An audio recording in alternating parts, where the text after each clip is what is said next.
अनेक वर्षानंतर पक्षाने देण्याचा प्रयत्न केलेला आहे. शहराध्यक्ष पद मिळालेले आहे. कशा प्रकारे कार्य असणार एवढे पक्ष चांगल्या पद्धतीने करणार. पक्षाची धुरा आता यापुढे तुमच्यावर असणार आहे. शहराची जबाबदारी असणार आहे. प्रामुख्याने कोणकोणत्या प्रश्नांवर लक्ष देणार आहे? सर्व याच्यामध्ये समजा बरेच रस्ते आहेत, पाणी आहे, वॉटर सप्लायच आहेत, काही बऱ्याच गोष्टी आहेत, ते पुढे मी त्याच्यावरती लक्ष देणार. जनताला जो जो आज कमी पडते ती पूर्ण गोष्टीसाठी मी करू.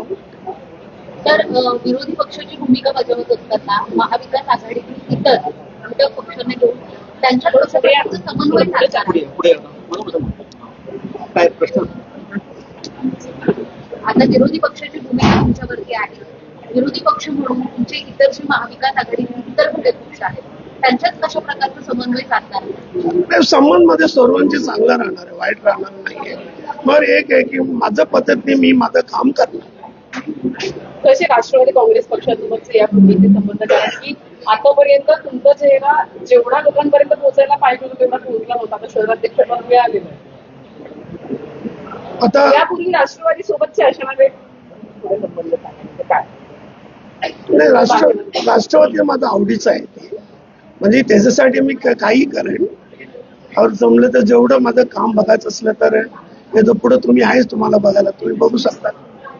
यापूर्वी आपण बघतोय पक्षाकडून आंदोलन, जेव्हा कुठलंही आंदोलन शहरात होतं त्यावेळेला एक चेहरा दिसतो की आपल्याला नेहमी विनायक देशमुख. तर आता शहराध्यक्ष म्हणून तुमच्यावर जबाबदारी आहे की भविष्यातले पुढचे आंदोलन तुमच्या चेहऱ्यानुसार तुमचा चेहरा होणार आहेत का? कशा प्रकारचे आंदोलन असतील? त्याचं वेळेवर म्हणजे त्याचं प्रश्नावरती आहे ना की बाबा ही जो आपल्याला करायचं आहे का नाही करायचे ते ठरवणार. ठरवलं की मी करणार. नाही मला तर वाटलं ती नाही करायचं तर मी नाही करणार.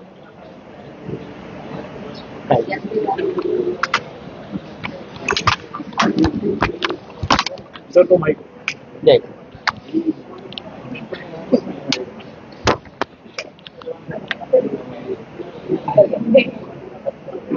प्रश्न तर शहराध्यक्ष पद रिक्त होतं, प्रभारी पद होतं असं तुमचं म्हणणं आहे.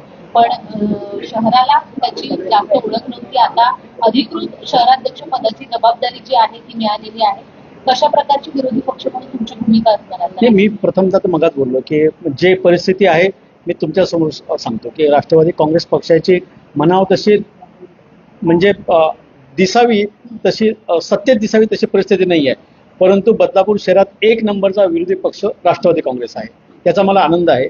आणि मी अक्षरशः यांची पण माफी मागतोय की यांना एवढी मोठी जबाबदारी देण्यात आम्हाला खूप उशीर झाला. कारण की माझाही प्रवेश त्यावेळेस राष्ट्रवादीमध्ये नव्हता. तेव्हापासून ही व्यक्ती 35-40 वर्षापासून ही व्यक्ती काँग्रेस आणि राष्ट्रवादी काँग्रेसमध्ये आहे. म्हणजे ज्या ज्या लोकांची मी आता नावं घेतले की आदरणीय स्वर्गीय नकुल पाटील त्यांच्यासोबत त्यांनी काम केलेलं आहे. तर याचा तुम्ही उलगडा कळा की ही व्यक्ती किती वर्षापासून राजकारणामध्ये आहे. प्रश्न एवढा आहे की ते फक्त लोकांपर्यंत नव्हते, आंदोलनातही बॅकसाईडला होते. ते माझ्यासोबत किती वेळा आंदोलनाला होते, कालिदास देशमुख आम्ही, पण ते असे मीडियाच्या समोर कधी आले नाही आहेत. माझं मगाही बोललो मी की 100% आता पक्षाची धुरा, पक्षाचे विचार, आचार, संघर्ष तो सगळा त्यांच्या खांद्यावरती आहे. कारण पक्षाने जुना जाणता आणि एक विचार करणारा माणूस म्हणून पक्षाची धुरा त्यांच्यावरती दिलेली आहे. येणाऱ्या काळात मला अपेक्षा करायला हरकत नाही आहे की राष्ट्रवादी काँग्रेस पक्ष हा एक सशक्त सदृढ म्हणून या शहराच्या राजकारणामध्ये दिसेल. यावरती कुठल्याही मनात माझ्या शंका नाही आहे.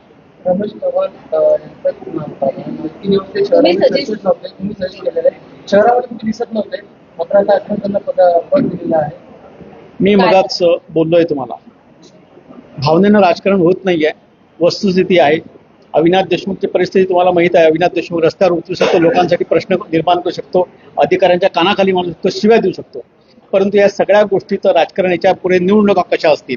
मग निवडणुका तुम्हाला माहित आहे आजकाल साम दाम दंडाशिवाय निवडणुका नाही होऊ शकत. पक्षाने या गोष्टीचाही मला प्रश्न विचारला की समोरची व्यक्ती, आजकाल आर्थिक गणित फार महत्वाची आहेत राजकारणामध्ये.